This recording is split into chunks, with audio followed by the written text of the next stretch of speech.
Hello, everyone, and welcome back to another episode of the Mic'd Up Savages. I am here with Murph, and today we're talking New York Yankee news. I'm going to start off with some good stuff. We got Aaron Judge winning AL Player of the Week, batting .571, 12 for 21, 5 homers, 1.33 slugging percentage. Hell of a week, Murph. Yeah, hell of a week. The dude's on fire, especially after, the strikeout fiesta he had last week, or 2 weeks ago, whenever that was. Striking out 7 times in a row. That was horrendous. Time. Dude, that was disgusting to watch. I was really getting sad, and now he's, back. He's back in full action, hitting bombs, hitting base hits, RBIs, all the fun stuff. All the stuff we need for this struggling offense. This offense has been pretty brutal to watch at times, and thank God for our top 3, top 4 guys. Finally figuring it out a bit. But with that happening, with Judge winning AL Player of the Week, we can never have both of them succeeding, our two giants succeeding. We have Stanton heading to the IL with the quad hamstring strain. Oh, right? Quad hamstring? Yeah. Quad strain, yeah. Quad strain, whatever the hell it is. Like, you got, again, the legs, man. This is a 10-day DL stint. There's no way this is just going to be 10 days. No shot. It's 10 days. It's probably like double that. I'd assume. I'd say like 20. And that's kind of being generous still. Like, we're being very generous with 20. Yeah. Dude, this guy, every time, dude, his legs. I don't get it, dude. How does he hurt his legs when he only DHs? Like, is it the running? Is it the way he runs? I don't get it. Is it the weight? He's not fat. He's ripped. No. But it's like the muscle, Yeah. Like, is he not working out his legs? Yeah, we skipped the leg day, bud. I don't get it, dude. I really don't get it. There's no reason he should be going down with leg injuries at the rate he is. Like, he did this year, it was last year, the year before that, like. And in the first year he was at the Yankees, he had it for a week. Yeah, it's like bro, this is every year. What are you doing? Like, I don't understand the issue. I just don't get it. The Yankees apparently don't do leg day as a whole. Is what I'm gonna assume. Mm-hmm. Like, Stanton was starting to cool off a tad, but still he was a feared, like, maybe Stanton's back, put that into the head of a opposing pitcher. You got to deal with him down the line. You always had to deal with him, but now, like, he was finally on fire, and this shit happens to the Yankees. I think he'll be back by next month. I do not see a 10-day stint. Then like you said, they were going to put him back in the outfield because he was doing not happy. Mooney talked about it briefly, because our outfield was kind of depleted at this point, but like, no shot he goes back now. No, zero shot. There's just no way. Like, people were making fun of the idea that Stanton had to rest every 5 days and he's DHing. Like, for most people, a DH is a rest. Like, Hideki would play a full 162 if he wasn't hurt. Like, he would just go out there and hit, It's very easy to DH. Very easy. I mean, dude, all you got to do is hit. Like, I'm sorry if that comes across as ignorant, but, like, it's the fact. Like, you're not running. Your running is very minimal. And for a guy like Stanton, who already isn't the fastest runner, it's not like we expect him to steal bases. Like, I don't expect him to sprint out ground balls unless it's a necessary time, dude. It's like, what are we doing? He's not running, a 4-2 down to first base, trying to beat out an infield ground ball. He's jogging it nice and easy. So how are we getting hurt? He's either jogging around the bases, jogging to second, or taking a walk to first, or walk back in the bench, Yeah, bro. I don't get it. We have the Hicks injury. He's probably done. I mean, realistically, he's cooked. Like I told you, like, Tex, good old Mark Teixeira had both his tendons in his wrist, the same injury in both. And I think he was pretty much like, I basically had like 1 year left because it just was never the same. Like, I could never get back to form. So that's ultimately like why he retired, was this injury. I'm not going to say this is going to be Hicks' downfall on his injury, although I honestly don't think he was starting to catch a little bit of fire. But if we're being brutally honest, I don't think he was going to be our answer long term. Mhm. I think realistically, you're looking at 2 more years with Hicks until the Yankees finally have to move on. This does not help him in any way, shape, or form. This is very much going to hurt him and his chances of remaining on the Yankees roster long term because, you know, Hicks has already proven he can't come back and just catch fire like that. You know, he's already done it twice. You know, with the Tommy John, he came back. He was pretty much a shell of himself. He wasn't even able to throw the ball from the outfield. Starting off this year, he started off really slow, and yeah, he just hasn't been the same. He finally starts to string together a couple hits. I wouldn't even say catch fire, right? It's just a couple of hits, a couple games where he had Spread out across a week, you know. yeah. So we're kind of like, ooh, finally Hicks is starting to piece it up a little bit, you know, hitting from the left hand side. And then yeah, now this wrist injury, and it's like can't I don't like even if he comes back this season, which I wouldn't have high hopes on. I wouldn't have high hopes on him coming back this season. He's still not going to be the same. I wouldn't expect any production out of him. And if he wants a career, I don't think he comes back this season. Like, if he wants another 3 years, because if he re-injures his wrist, he's done, in my opinion. Like, there's no shot. Yeah, it's definitely one of those injuries pretty sketchy. It's like it doesn't sound like it's that big of a deal, but it truly is. Like, again, it ended Mark Teixeira's career. Good news, though. Gleyber Torres off the COVID IL. Finally, even though he was apparently he had it once, vaccinated, got it again. We're not going to get into detail. We don't care about that stuff. He's back. Due to this Hicks injury, possibly being long-term, the Yankees could be looking into an outfielder. I've heard David Dahl, who's having another horrible year, but again, the money. I'm a big fan of David Dahl, so and he's a lefty. I think, yeah, it's a lefty bat, lefty outfielder. I think it'd be great for Yankee Stadium and Yankees. You know, we need left-handed hitters, and I think change the scenery would probably help. Unrealistic option here, Joey Gallo. Yeah, I don't think that's the one. They would ask for way too much. Asking for way too much, and he just fits the mold of again 3 other guys we got in the lineup, right? He's basically a Judge, Stan, Voit type. So Sanchez, if you throw him in that, right? We've already got 4 guys who hit like that. Adding a fifth guy who hits like that, like you're just going against every baseball book out there that says you need balance in the lineup. You're basically saying, whatever, you know. And I think some of it's overrated, but at the same time, it's like, can we really afford to have another guy who's going to hit like probably under 250? Sure, I'll give you 40 home runs, but like the consistency is important, clearly. Yeah, because you could play a full 162 and you could hit 40 homers, but you could hit multi-homer games. You hit 3 homers in one game, and that could not affect the game, you know, in the end output of a game. And the asking price, and I would much prefer someone that's like DJ LeMahieu that we could have hitting the baseball, you know. Yeah, like a Michael Brantley type of deal, right? A guy who's just like a Blackman who also is not realistic, by the way. Like Charlie Blackman's not going to be a Yankee. We just can't afford him. He's making way too much money. Unless, you know, the big man upstairs just decides to blow it open and go over the cap, which no indication says he will, so you can't operate under that assumption, right? So imagine we get Chuck Nasty. Chuck Nasty would be the answer. Charlie Blackman, baby. Dude, it'd be amazing, but you know that's just not going to happen. Like Trevor Story, you've seen a lot of rumors of Trevor Story trade.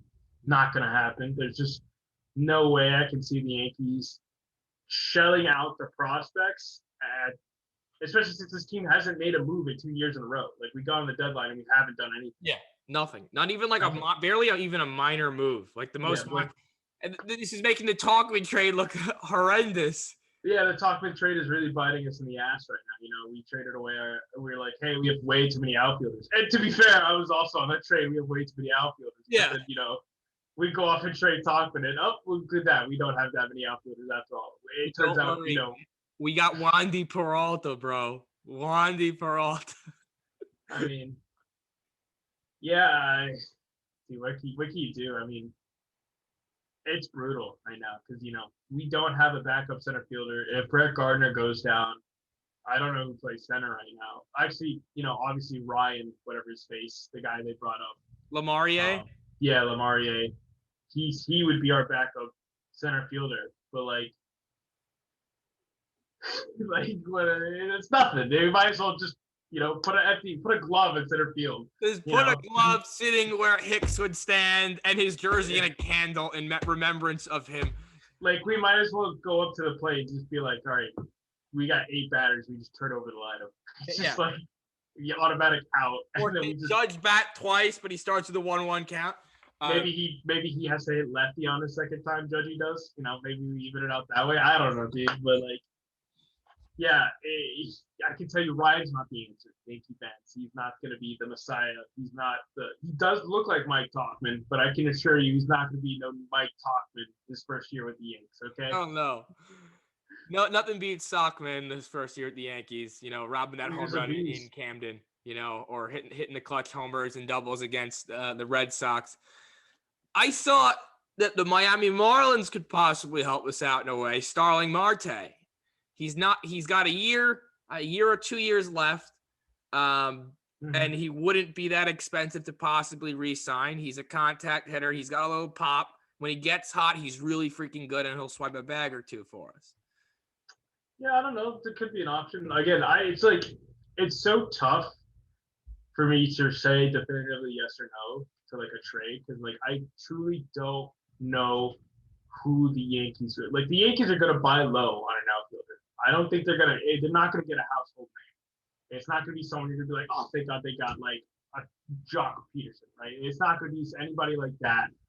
Although those guys would be awesome, and I'd appreciate getting a guy like that. It's just I don't see that happening. I think they're going to try to find the next Luke Voigt for our outfield, essentially. The next Randy, who is the hidden gem that could maybe buy low, help us now, But awesome if we could. That'd be amazing. That's the that's the dream, and that's probably what they're gonna try to aim for. They're not gonna get some household name. Apparently, there were even throwing around there's a few rumors that the Yankees made a phone call to go get Ketel Marte. I'd appreciate it because I'm not gonna lie to you. Infield and outfield. Yeah, that'd be cool. I mean, that's a possibility. Again, no idea. I just have no idea because if we're working under the budget, right, which we have to assume we are, I think we only have $4 million, and I think the Yankees need to go get a starter, if I'm being completely honest with you. I think Cole, other than that last outing, which by the way is a whatever thought, who cares? Every great ace is gonna get touched up from time to time. That's not the end of the world. He'll have his bad days, but he'll have more good than bad. So at the end of the day, who cares? Kluber's been pitching phenomenal. Knock on wood, pitching tonight. Hopefully he does well. Yep. My boy J-Mo, dude, been the weakest guy. He's been the weakest guy. You have no idea how bad I want him to succeed. Every time. Dude, I do too. Oh, baby. I do too, dude. But it's just, if I'm being really honest, it looks awkward, bro. It looks when he takes the mound, he doesn't strike me with confidence. If I'm looking at him, I don't see a guy who's just yeah, I'm about to just K up 12 guys and not give up a single run. I just don't see the Gerrit Cole in him, right? I don't think every pitcher needs to have that type of mentality, but at the same time, every pitcher should have that type of mentality, right? And I just don't get that from him. And his delivery looks so awkward to me. It doesn't look natural. It looks so funky. It looks so funky and looks so forced. And all his off speed, very hit or miss. He's either nasty cutter, nasty slider, or it's fat middle of the plate, and guys are taking a yaya. Yeah. And I've seen it way too many times this year, and I realistically don't know how many starts I can watch more of J-Mo in this version of J-Mo. Right? I really want him to succeed. I'm with you. I would love it if he just flipped the switch and became our 3 or 2 starter like that. Because he wouldn't be able to ask for a lot. He's no. He's an easy re-sign piece, and it would just be dude, he has the velocity. He has when he shows signs of his good stuff, he's really good. Yeah. It's just right now I just don't get that feeling, and it's brutal. Literally, he's the weakest link in our rotation. Monty's had some really good outings. Herman's starting to piece up some really good outings. Yeah, and right now, what are we, 3rd in the ERA in the AL, which is phenomenal. We're one of the top pitching staffs in MLB, apparently. I've seen a few things, but when you look at it individually, hell no. But It's Gerrit Cole and Kluber kind of carrying the team. Yeah, it's right now. It's definitely Gerrit Cole and Kluber, and then it's like our pen has just pretty much been lights out with the few hiccups here and there, but like that's natural. Again, no one's good. Your pen's not going to give up 0 runs the whole year. That's just not going to happen. Guys are going to get touched up. Guys are going to get hit. Whatever. It's just like if you're looking at the bulk of this rotation, right? You can argue Severino's going to be like a trade. I hate what Cashman says. It's like we're getting back Severino. He's essentially like a trade impact piece. Like you can't operate under the assumption that Severino is going to come back and be Severino. Yeah. Right? Severino, when he's in true form, is like a top 20 pitcher in the league, arguably top 25 pitcher in the league. We saw it the year when he pitched against the Athletics in that year. What was it, 2017, 2018? Yeah, he almost won the Cy Young. Yeah, He didn't have a bad. I think it was that last month. If he didn't have a rough month of, what was it, September? Yeah, August or September, something like that. If he didn't have a rough month, I think he would have like definitely won the Cy Young. He was like that good. Mm-hmm.